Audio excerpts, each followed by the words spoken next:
The sun cast a golden hue over the small living room as young Marilyn carefully arranged her dolls, pretending they were a bride and groom. Her mother's voice, soft yet firm, floated through the air. Marilyn's father burst through the door, his face flushed with anger. "How many times do I have to tell you to keep quiet when I'm working?" he snapped, glaring at her mother. The tension in the room was palpable, the air thick with unspoken resentment. Marilyn's mother, a woman of fragile beauty, flinched, but said nothing, her eyes cast downward. This was not an unfamiliar scene. As days turned into weeks and weeks into months, the arguments grew more frequent, more intense. Her father's harsh words, his constant criticism, chipped away at her mother's spirit. Marilyn often found herself hiding behind the sofa, clutching her dolls, her heart pounding in her chest as she listened to the heated exchanges. One evening, the argument reached a fever pitch. "I've had enough of your nagging," her father shouted, slamming his fist on the table. "You're driving me insane." Her mother's voice, usually so soft, rose in defiance. "And I've had enough of your cruelty. Do you even care about your family anymore?" Her words hung in the air, heavy and accusatory. Marilyn's eyes welled with tears as she watched her parents from the shadows. Her mother's face was pale, her eyes hollow. The toll of the constant conflict was evident. The once vibrant woman now appeared frail, a mere shadow of her former self. Her father's indifference only fueled the fire, deepening the chasm between them. As the years passed, the atmosphere in the house grew increasingly oppressive. Marilyn's mother began to withdraw, spending long hours in her room, her health deteriorating rapidly. Marilyn would often find her lying in bed, staring blankly at the ceiling, her once lively eyes now dull and lifeless. One cold, grey morning, Marilyn awoke to an eerie silence. She tiptoed to her mother's room, her heart heavy with dread. There, she found her mother, lifeless, her face peaceful in death. The grief that enveloped Marilyn was suffocating. At her mother's funeral, she clutched the locket that had once belonged to her, holding it close to her heart. It was a symbol of her mother's unfulfilled dreams and a promise Marilyn made to herself to keep those dreams alive. The days following her mother's death were a blur of sorrow and confusion. Her father, unable or unwilling to provide the comfort she needed, grew even more distant. The house felt colder, emptier. It wasn't long before a new presence entered their lives. Her stepmother. The woman was a stark contrast to Marilyn's mother. Cold, authoritative and dismissive, she moved into the house with an air of entitlement. Marilyn's apprehension was immediate. She watched as her stepmother rearranged the furniture, discarded her mother's belongings, and imposed new rules with little regard for Marilyn's feelings. "Marilyn, do this. Marilyn, do that." Her stepmother's voice grated on her nerves. There was no warmth, no compassion in her tone. Marilyn found herself retreating to her small, cluttered room more often, seeking refuge in her books. They became her escape, a window into worlds far removed from her own troubled existence. Despite the chaos and hostility around her, Marilyn remained determined. She threw herself into her studies, her eyes always on the prize of a brighter future. Her dreams of marriage, influenced by her mother's words, were now intertwined with a desire for stability and escape from the oppressive environment she was forced to endure. Her stepmother's dismissive behavior only fueled her resolve. Each command, each cold remark was met with silent defiance. Marilyn's room, though small and cluttered, became her sanctuary. The walls were lined with books, each one a stepping stone towards the life she envisioned for herself. The years of study paid off. Marilyn secured a scholarship to a prestigious medical school, a milestone that marked the beginning of her journey towards independence. The day she received her acceptance letter, she retreated to her room, her heart pounding with a mixture of excitement and apprehension. She traced the embossed letters with trembling fingers, a small smile playing on her lips. The stepmother's words echoed faintly, but they were drowned out by the roar of her own dreams. On the eve of her departure, Marilyn stood in her cluttered room, her belongings packed neatly into a single suitcase. She looked around, taking in the peeling wallpaper, the worn-out rug, and the books that had been her faithful companions. A sense of bittersweet nostalgia washed over her. She was leaving behind a life of struggle, stepping into a future filled with promise. As she closed the door behind her, she felt a weight lift off her shoulders. The college campus buzzed with life. Students rushed between classes, their conversations blending into a symphony of youthful energy. Marilyn, her books clutched to her chest, navigated the crowd with a quiet determination. She had always been shy, preferring the company of her textbooks over the noise of social gatherings. It was during one of these solitary walks that she first saw John. He was seated on a bench in the quad, strumming his guitar with a casual ease that drew a crowd. His tall, lean figure and brown eyes made him the center of attention, his fingers dancing over the strings with practiced skill. Marilyn found herself slowing down, her eyes drawn to him, despite herself. She lingered at the edge of the gathering, her heart fluttering as she watched him play. There was something magnetic about him, an effortless charm that seemed to captivate everyone around him. Yet he appeared oblivious to the attention, his focus entirely on the music. Days turned into weeks, and Marilyn continued to watch John from a distance. He was always surrounded by admirers, girls who giggled at his jokes and boys who envied his talent.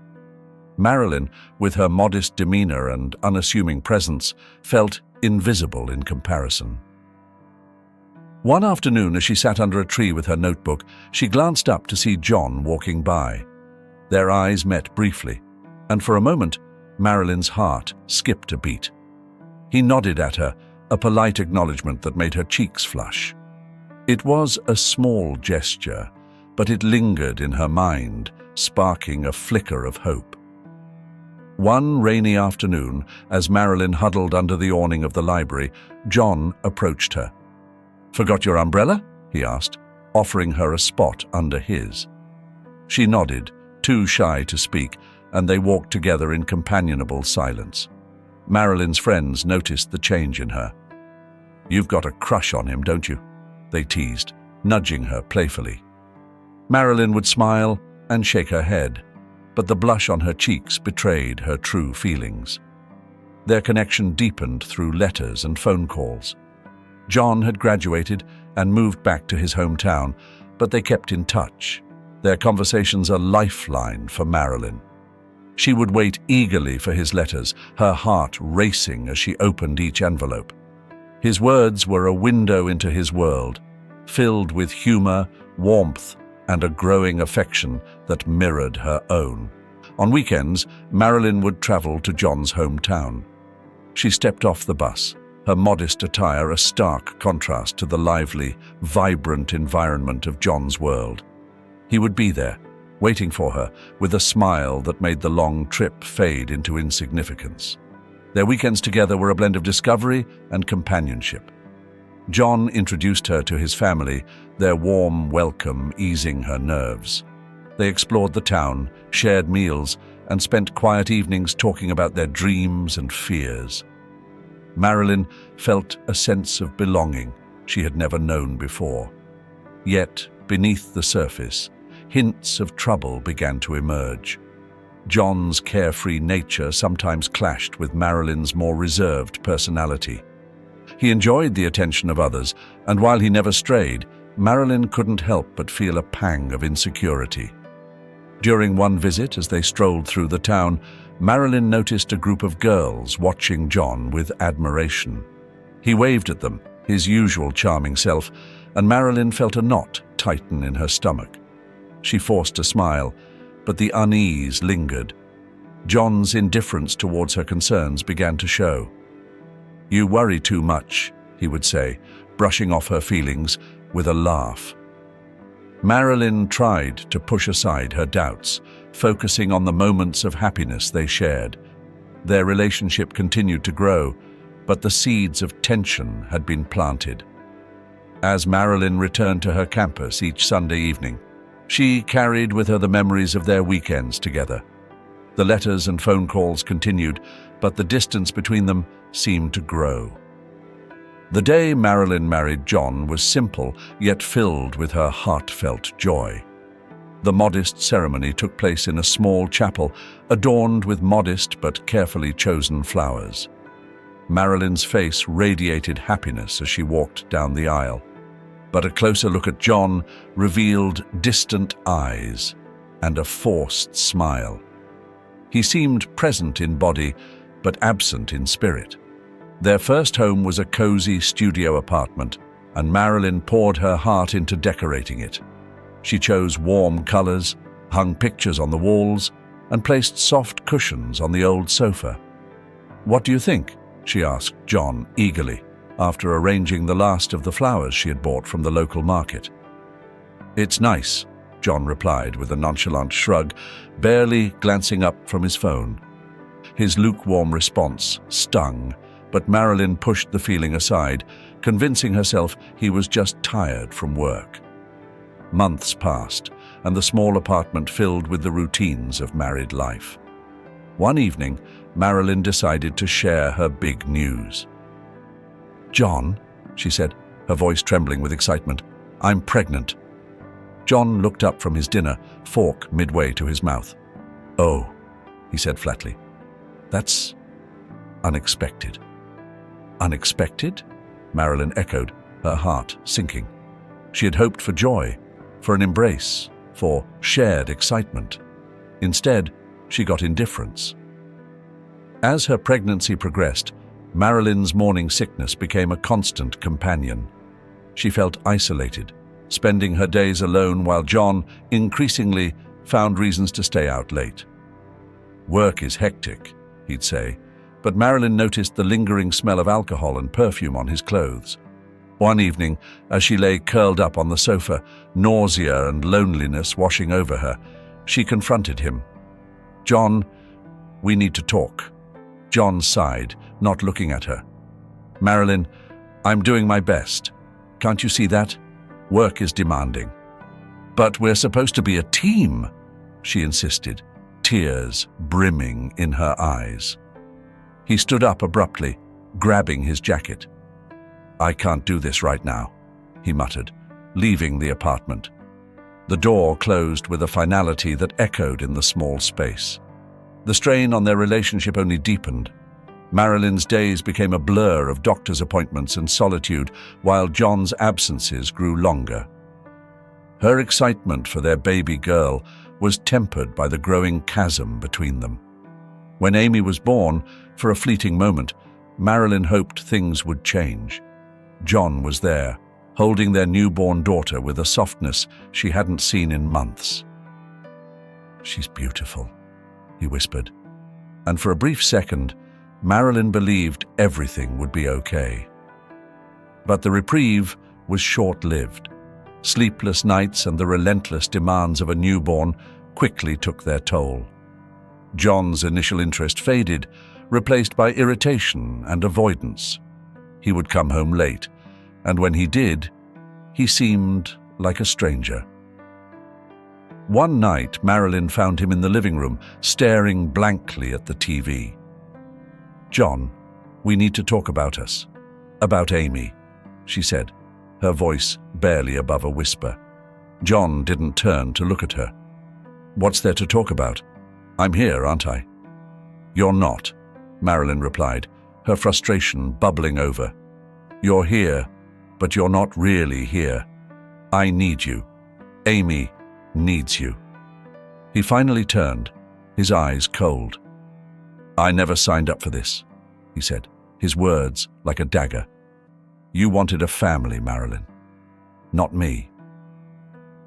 The truth hung in the air, heavy and unyielding. Marilyn felt the weight of his words crushing her hopes.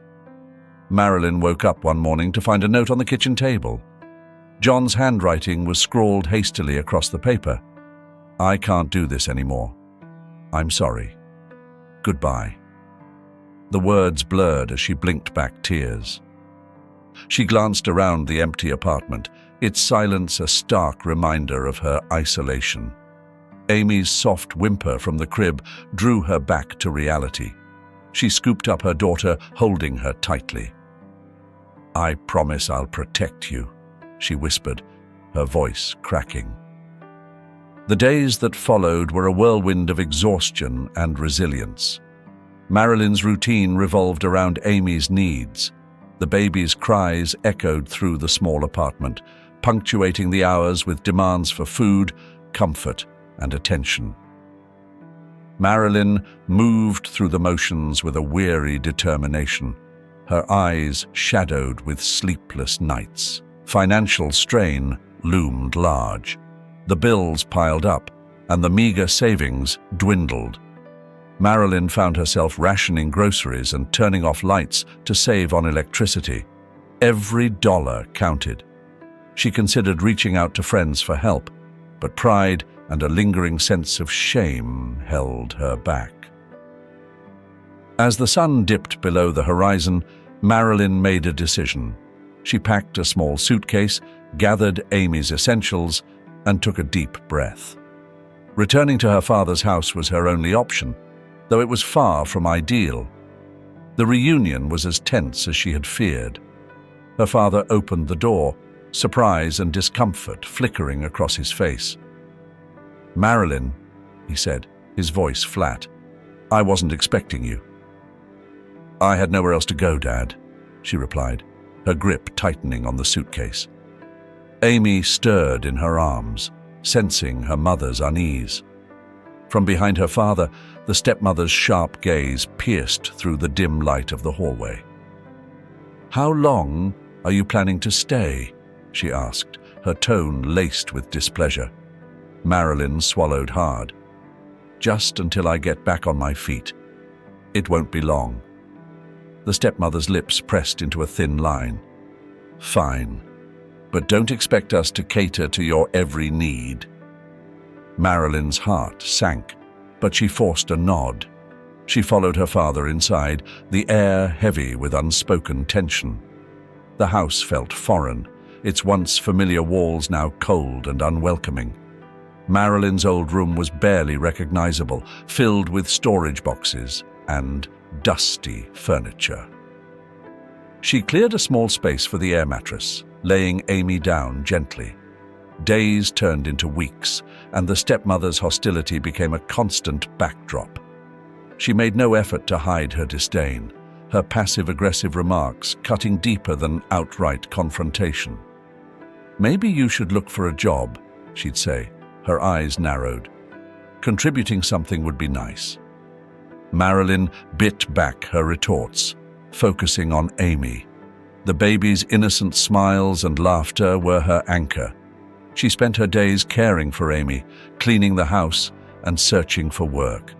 Her father remained largely silent, caught between his wife's displeasure and his daughter's desperation.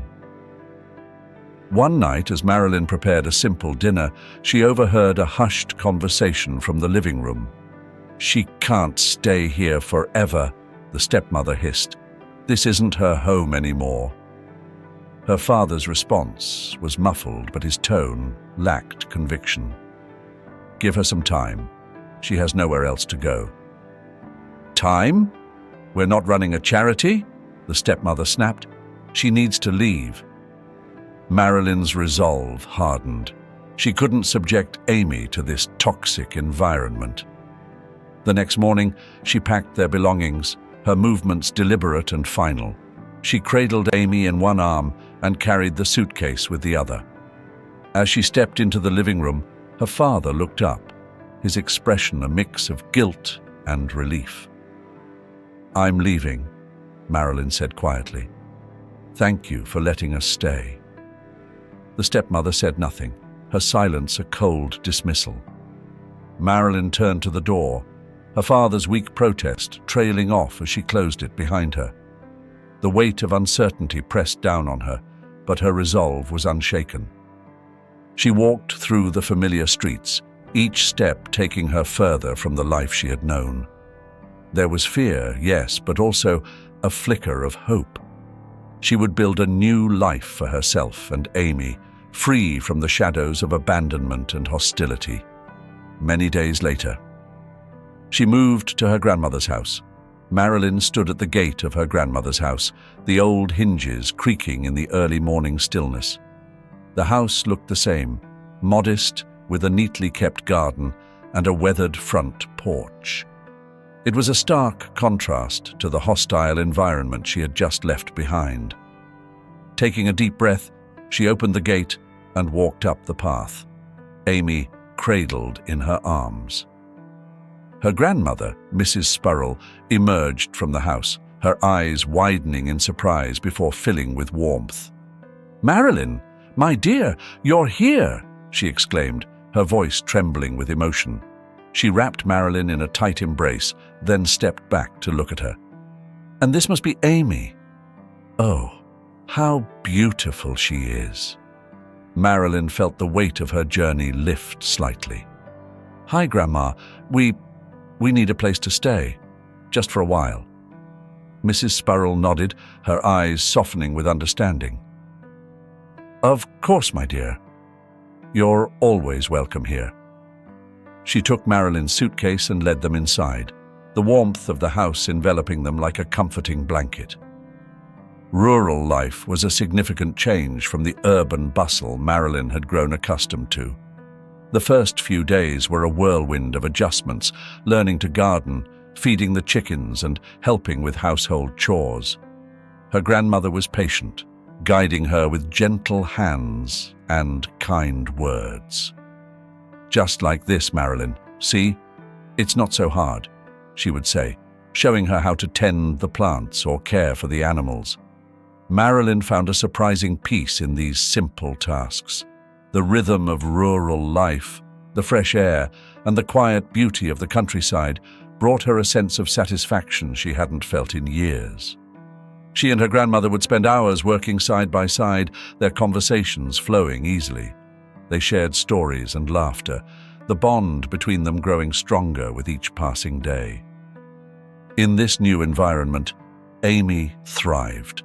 She played outside in the garden, her laughter ringing through the air as she chased butterflies and explored the world around her.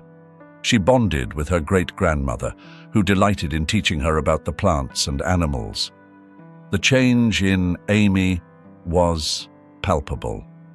She grew healthier, happier, and more curious about her surroundings. One afternoon, as Marilyn watched Amy play, she felt a sense of contentment she hadn't known before. Her grandmother joined her on the porch, handing her a cup of tea. "You're doing well, Marilyn. I can see it in your eyes," she said, her voice filled with pride. Marilyn smiled, her heart swelling with gratitude. "It's because of you, Grandma. This place, it's healing us." Mrs. Spurrell patted her hand. "We all need a sanctuary, my dear, a place to find our strength and rebuild our lives." As the weeks turned into months, Marilyn's transformation continued. She found a sense of purpose in her daily tasks, a quiet joy in the simplicity of rural living. Her confidence grew, and she began to see the future with new eyes. She no longer felt like a burden or a failure. Instead, she felt strong, capable, and ready to face whatever challenges lay ahead. Marilyn and her grandmother shared countless bonding moments. They cooked together, preserving fruits and vegetables for the winter. They laughed over old family photos, reminiscing about the past. Each day, their connection deepened, and Marilyn felt a renewed sense of belonging. Amy's growth was a constant source of joy. She learned to walk and talk, her first words bringing tears to Marilyn's eyes. She was surrounded by love and care, her great-grandmother's stories and wisdom enriching her young life. One evening, as they sat on the porch watching the sunset, Marilyn turned to her grandmother. "Thank you, Grandma, for everything. I don't know what we would have done without you." Mrs. Spurrell smiled, her eyes twinkling with affection. "Family is everything, Marilyn. We take care of each other. That's what matters." Marilyn nodded, feeling a deep sense of gratitude. She knew that this sanctuary had given her the strength to rebuild her life, to find hope and happiness once again. And as she looked at Amy, playing happily at their feet, she felt a surge of determination. They would face the future together, with love and resilience, no matter what challenges lay ahead. Marilyn noticed the change in her grandmother. Mrs. Spurrell, once so lively and energetic, now took frequent rests. Her breathing labored after simple tasks. The garden that had always been her pride now seemed too demanding for her weakening hands. Marilyn's worry grew as she watched the once vibrant woman slowly fade.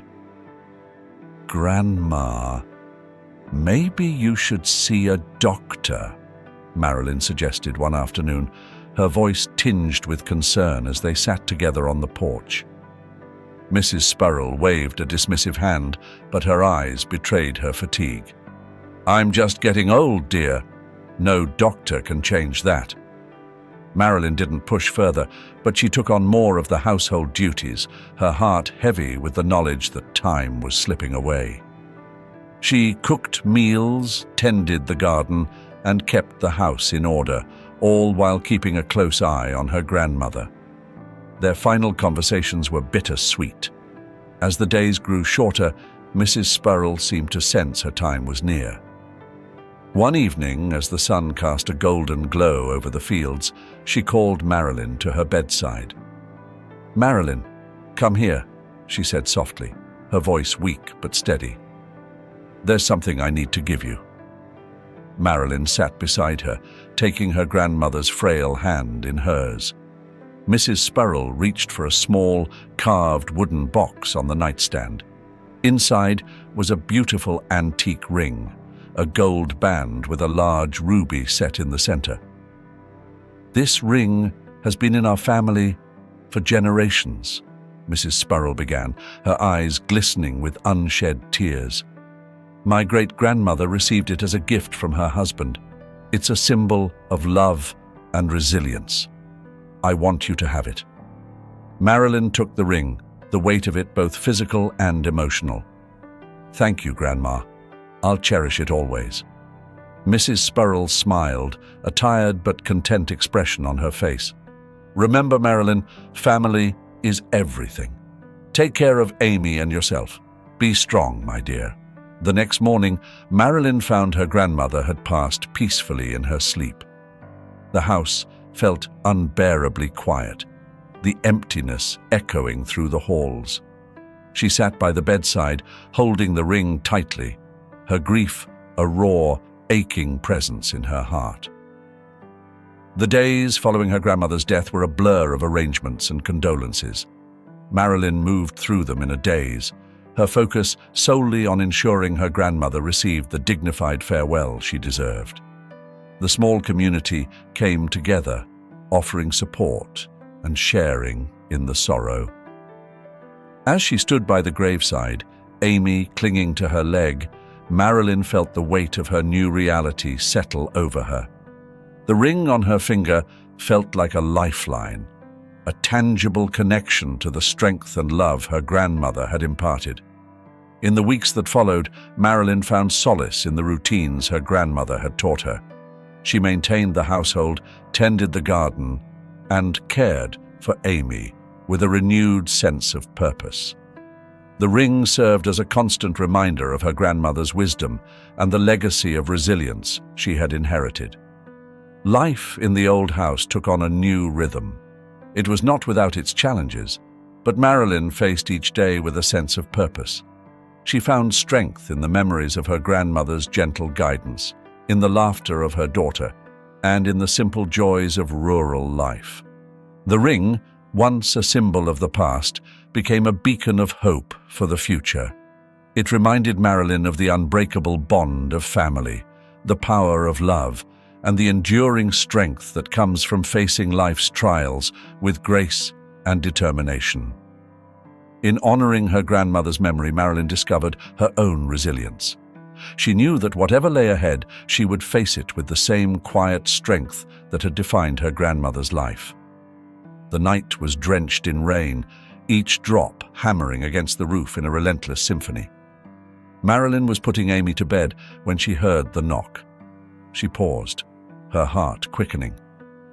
It was rare to have visitors this late, especially on such a stormy night. She glanced out the window, but the darkness and rain obscured her view. Holding Amy close, she approached the door, cautiously. "Who could it be?" she murmured, mostly to herself. Another knock, more urgent this time. "Just a minute," she called out, setting Amy in her crib. She opened the door to find a drenched boy, no older than 7, his eyes wide with fear. "Please, Mom," he stammered. "My dad, he's really sick. He needs help."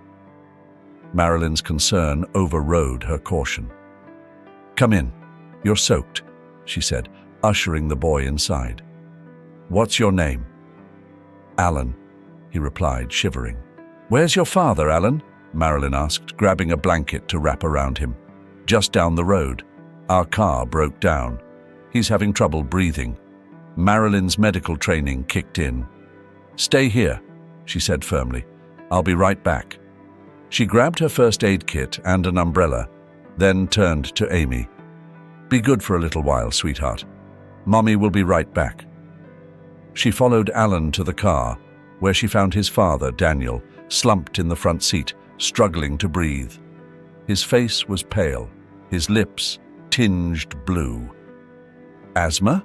she asked, quickly assessing the situation. Daniel nodded weakly. Marilyn worked swiftly, administering the inhaler she carried in her kit. She stayed by his side, her presence steady and calming.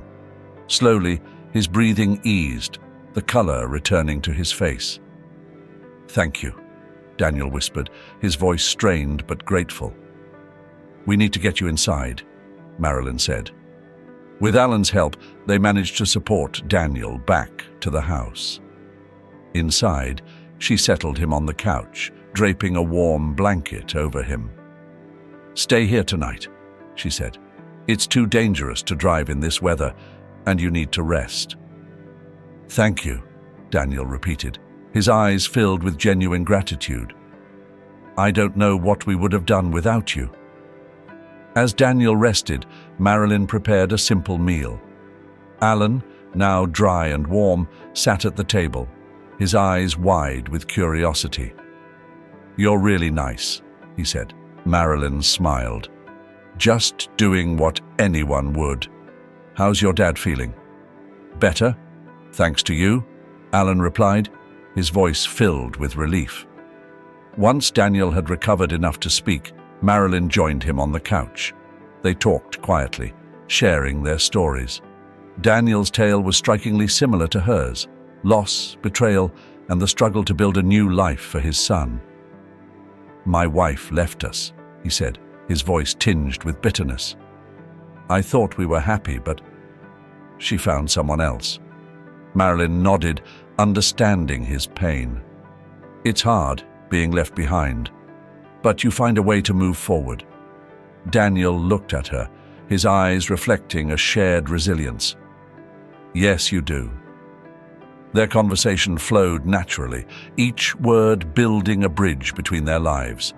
Marilyn felt a connection she hadn't experienced in years, a sense of understanding and mutual respect. Meanwhile, Amy and Alan played together, their laughter filling the house. Marilyn watched them, a soft smile on her lips. The innocence of their bond was a stark contrast to the complexities of adult life. As the night wore on, Daniel and Marilyn shared more stories, their experiences weaving together in a tapestry of resilience and hope. They exchanged smiles and lingering glances, each one hinting at the possibility of something more. "Thank you for everything," Daniel said quietly as the fire burned low. "You've given us more than just shelter. You've given us hope." The storm outside began to subside, but inside, a new connection was forming. Marilyn felt a sense of peace, knowing that despite the challenges they faced, there was always room for kindness, love, and the possibility of new beginnings. Marilyn was preparing dinner when she heard a knock at the door. The sun had just set, and the house was bathed in the warm glow of evening light. Amy played quietly in the corner, her laughter a soft backdrop to the peaceful scene. The knock came again, more insistent this time. Marilyn's heart skipped a beat as she wiped her hands on a towel and walked to the door. She opened it to find John standing on the porch, his eyes wild and desperate. Her breath caught in her throat. "John? What are you doing here?" He pushed past her into the house. "Where's the ring, Marilyn?" Marilyn's protective instincts flared. She stepped between John and Amy, who was watching the scene unfold with wide, frightened eyes. "Get out of my house, John. You have no right to be here." John's face twisted in anger. "I need that ring, Marilyn. You don't understand. I owe people. Dangerous people. They'll kill me if I don't pay them back." Marilyn's heart pounded.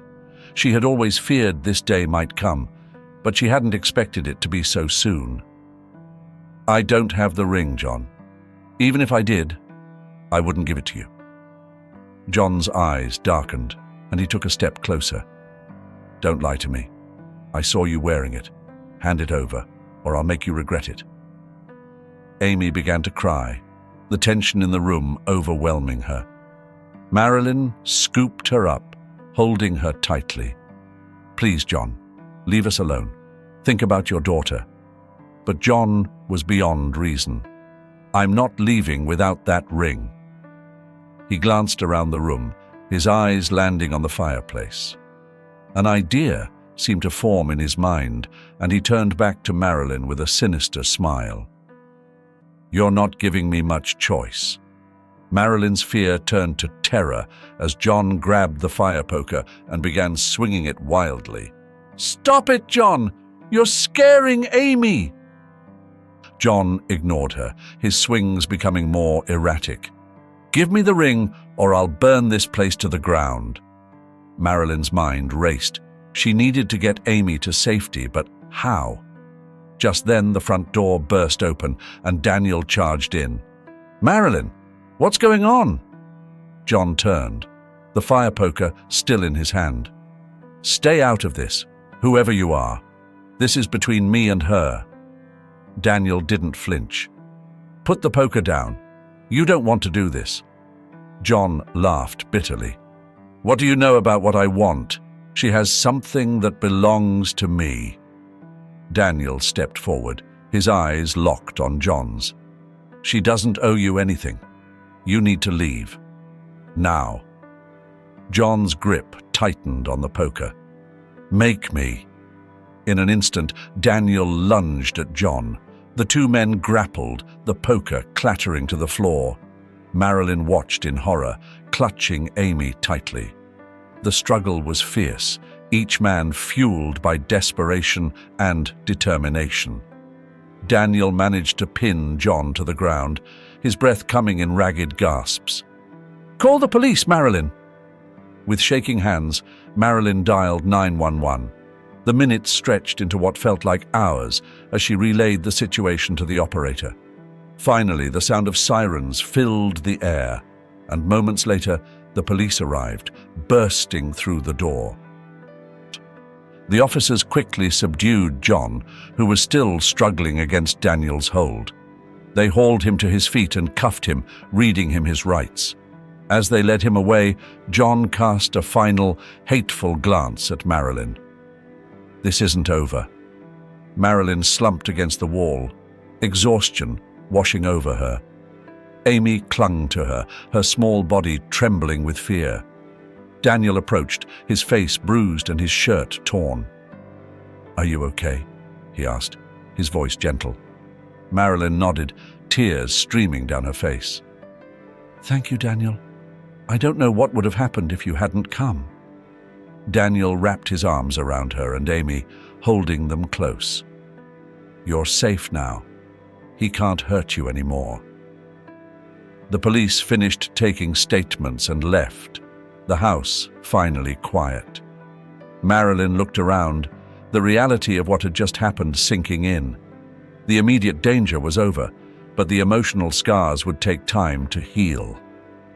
As she sat down, holding Amy close, Marilyn felt a sense of relief. John was gone, and they were safe. She glanced at Daniel, gratitude and something deeper in her eyes. He had been there when she needed him most, and for that, she was profoundly thankful. The days following John's arrest were a blur of recovery and reflection for Marilyn and Daniel. The shock of the confrontation lingered, but gradually, the warmth of their quiet moments together began to soothe the raw edges of their fear. One sunny afternoon, the four of them sat in the garden. Amy and Alan played a game of tag, their laughter mingling with the rustling leaves. Marilyn watched them, a soft smile on her face. Daniel, seated beside her, reached for her hand. "They're good for each other, aren't they?" he remarked. Marilyn nodded, squeezing his hand gently. "Yes, they are. It's like they were always meant to be siblings." The bond between Marilyn and Daniel deepened with each passing day. They shared more of their pasts, their hopes, and their fears. Marilyn opened up about her struggles, and Daniel listened with a patience and understanding that she had never known. In return, Daniel confided in her, sharing the pain of his wife's betrayal and the challenges of single fatherhood. One evening, as they walked through the village, Daniel turned to Marilyn. "I've been thinking," he began, his voice hesitant, "about us, about the future." Marilyn looked up at him, her heart skipping a beat. "What about the future?" "I want us to be a family," he said, his eyes earnest. "You, me, Amy, and Alan. Together." Marilyn's breath caught in her throat. The simplicity and sincerity of his words touched her deeply. "I want that too," she whispered. The villagers rallied around Marilyn, their kindness and support a balm to her wounded spirit. Neighbors brought meals, offered to watch the children, and lent a hand with the chores.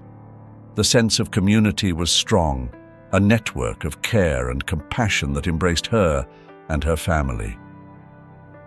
The day of the wedding dawned bright and clear. It was a simple ceremony held in the village chapel. Friends and family gathered, their smiles and well wishes filling the air with a sense of joy and celebration. Marilyn wore her grandmother's ring, a symbol of love and continuity. As she walked down the aisle, her heart swelled with gratitude for the journey that had brought her to this moment. Daniel stood at the altar, his eyes fixed on her with a look of love and admiration. When she reached his side, he took her hand, and together they exchanged vows that spoke of hope, commitment, and the promise of a new beginning. After the ceremony, they celebrated in the garden, the tables laden with food and flowers. Laughter and music filled the air as the children played, their joy a testament to the new family that had been formed. Marilyn felt a sense of contentment that she had never known, a deep, abiding happiness that came from the love and support of those around her. As the sun set, casting a golden glow over the garden, Marilyn and Daniel stood together, watching Amy and Alan play. "We've come a long way," Marilyn said softly, leaning into Daniel's embrace. "We have," Daniel agreed, his arms wrapping around her. "And we have so much to look forward to." Marilyn looked up at him, her eyes shining with tears of happiness. "Thank you for being there for us," she said, "for believing in us." Daniel kissed her forehead. "Always, Marilyn. Always." The future stretched out before them, filled with hope and possibility. They had faced danger and betrayal, but through it all, they had found love and kindness. As they watched their children play, their laughter filling the air, Marilyn felt a profound sense of gratitude. They were a family, bound together by love and resilience, ready to face whatever the future held. Hey everyone, thank you so much for watching this story unfold. I hope you found it as touching and emotional as I did while writing it. You know, I firmly believe that God always blesses those who do good. Remember, happiness will come to those who persist and stay true to their values. Story reminds us all to keep faith, to keep doing good, and to trust that even in our darkest times, there is a light guiding us toward a brighter future. If you enjoyed this story, please make sure to like this video and subscribe to my channel. Hit the notification bell so you don't miss out on any of our upcoming heartwarming and inspiring stories. Your support means the world to me and helps me continue creating content that we can all connect with. Thank you for being part of this journey. Stay blessed, stay kind, and I'll see you in the next video.